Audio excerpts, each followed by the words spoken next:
Di hutan lebat Indonesia, dunia hewan menyimpan banyak kejutan tak terduga.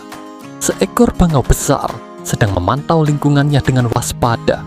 Tiba-tiba, gajah muda mendekati area yang dikuasai bangau. Bangau merasa terancam dan menyerang gajah dengan penuh agresivitas. Gajah terkejut dan mulai melindungi diri dari serangan tiba-tiba ini.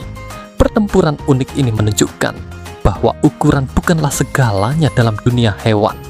Dalam dunia alam, setiap makhluk hidup berjuang untuk melindungi wilayahnya sendiri.